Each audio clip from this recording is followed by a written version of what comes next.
Hi மக்களே, வணக்கம். இன்றைக்கி வீட்டிலே வந்து உலர் திராட்சை எப்படி செய்யலாம்னு சொல்லி பார்ப்போம். நான் இன்றைக்கி வந்து ஒரு 1/2 கிலோ பழம் எடுத்துருக்கேங்க. நல்லா ஒரு ஃப்ரெஷ்ஷான பழமாக வாங்கிக்கோங்க. இது வந்து சீட்ஸ் உள்ளே வந்து சீட்ஸ் இருக்கும். விதையோடு இருக்கிற பழம் வந்து உடம்புக்கு ரொம்பவே நல்லதுங்க. இப்போ இதில் வந்து நம்ம வந்து எப்படி வந்து உலர் திராட்சை செய்யலான்னு சொல்லி உங்களுக்கு நான் செய்து காட்டுறேன். இப்போ இந்த பழம் வந்து நல்லா வந்து சுத்தமாக கழுவிட்டு ஒன்று ஒன்றா வந்து க்ளீன் பண்ணிட்டு வந்துடலாம். இதில் இந்த ப்ரௌனாலாம் இருந்துச்சுன்னா அதெல்லாம் எடுத்துடலாம். எல்லாத்தையும் இந்த மாதிரி உதிர்த்தி எடுத்துடலாம்.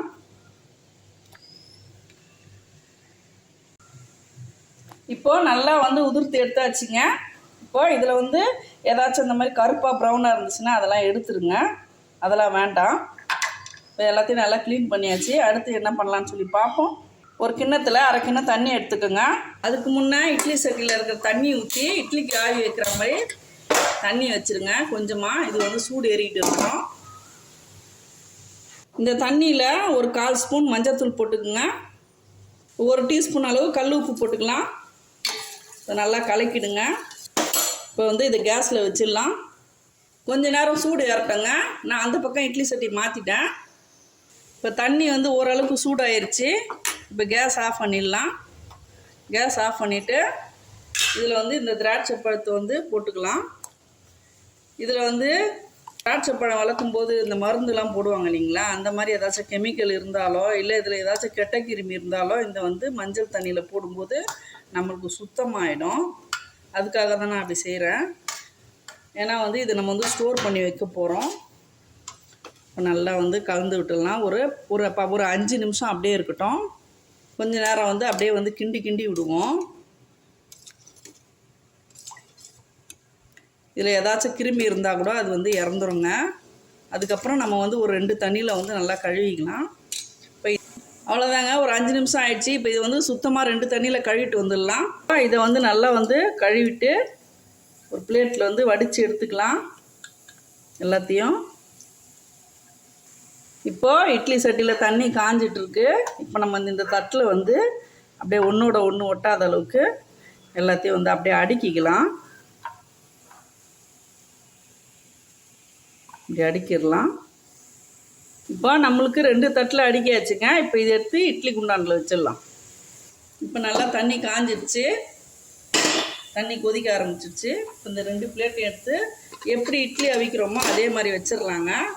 இட்லி வேக வைக்கிற அதே டைம் தான். இது கூட ஒரே 1 நிமிஷம் கூட விட்டுக்கலாம். நம்ம வந்து ஒரு 5 நிமிஷம்னா ஒரு 6 நிமிஷம் வேக வச்சிடலாம். நல்லா வெந்த பிறகு நான் காட்டுறேன். நல்லா ஆவி வந்துருச்சுங்க. திறந்துடலாம். அவ்வளோதான், நல்லா வெந்துருச்சு. போதும். இப்போது இதில் வந்து நீராவி தண்ணி இருக்கும். அந்த தண்ணி இல்லாமல் ஒட்டை வந்து எடுத்துடலாம் எல்லாத்தையும். இப்போ ஒரு பிளேட்டில் எல்லாத்தையும் எடுத்தாச்சுங்க. இப்போ ஒரு தட்டில் ஒரு காட்டன் துணி, வெள்ளை துணி போட்டுங்க. இப்போ இதில் வந்து ஒன்றோட ஒன்று ஒட்டாதபடிக்கு தனியாக ஒன்றா வச்சிடலாம். நல்லா வந்து இது ஒன்றோட ஒன்று இந்த மாதிரி வச்சு ஒட்டாமல் காய வச்சுருங்க. இதில் நான் ஒரு மிஸ்டேக் பண்ணியிருக்கேன். இந்த மாதிரி தலைப்பகுதியில் கருப்பாக இருக்கு இல்லைங்களா, இது நான் வந்து அழகாக வந்து கட் பண்ணிவிட்டு வேக வச்சேன். கட் பண்ணதுனால என்ன ஒரு பிரச்சனை வந்ததுன்னா, இது வந்து வெடித்து வந்த மாதிரி இருக்குது.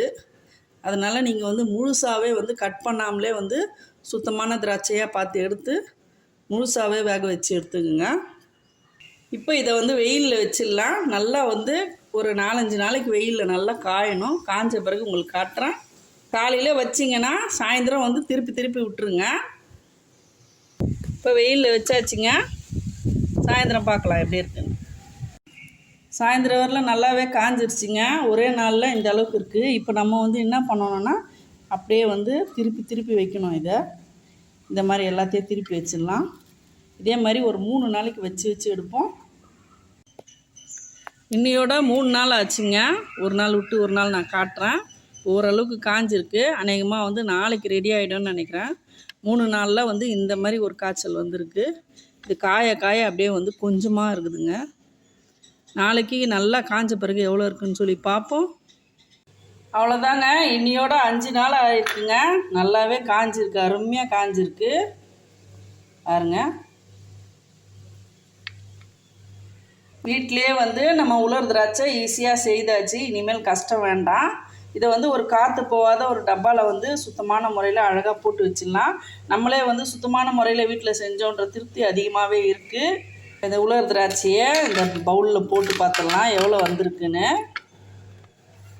இது வந்து நம்ம 1/2 கிலோ செய்தோம், ஒரு 100 கிராம் அளவு தான் கிடச்சிருக்கு நம்மளுக்கு.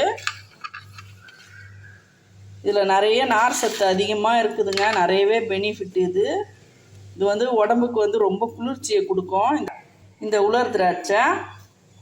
இதில் இரும்பு சத்து, கால்சியம்லாம் ரொம்பவே அதிகமாக இருக்குங்க, செரிமானத்துக்கு ரொம்பவே நல்லது. அவ்வளோதாங்க, உலர் திராட்சை செய்கிறது ரொம்ப கஷ்டமே கிடையாதுங்க. இனிமேல் எல்லார் வீட்லேயுமே நம்ம ஈஸியாகவே செய்யலாம். திராட்சை பழம் சீப்பாக கிடைக்கும் போது நீங்கள் பாக்ஸோடு வாங்கினீங்கன்னா ரொம்பவே கம்மியாக இருக்கும். எப்போயாச்சும் ஒரு நேரம் வந்து சீப்பாக கிடச்சிதுன்னா நீங்கள் நல்லா சுத்தம் பண்ணிவிட்டு நான் அதை க்ளீன் பண்ணுறதுல தான் மெயின் விஷயமே இருக்குது. நல்லா மஞ்சத்தூள், உப்பு போட்டு நல்லா சுத்தமாக கழுவிட்டு அதுக்கப்புறம் நீங்கள் செய்து டப்பாவில் ஸ்டோர் பண்ணி வச்சுக்கோங்க. நம்மளுக்கு ரொம்பவே யூஸ்ஃபுல்லாக இருக்கும். கிஸ்மிஸ் பழம்னு சொல்லுவாங்க இதை. கண்டிப்பாக இந்த வீடியோ உங்களுக்கு ரொம்ப பயனுள்ளதாக இருக்கும்னு நினைக்கிறேன். வீடியோ பிடிச்சிருந்தா லைக் பண்ணுங்கள், ஷேர் பண்ணுங்கள், சப்ஸ்கிரைப் பண்ண மறக்காதீங்க. தேங்க்யூ மக்களே.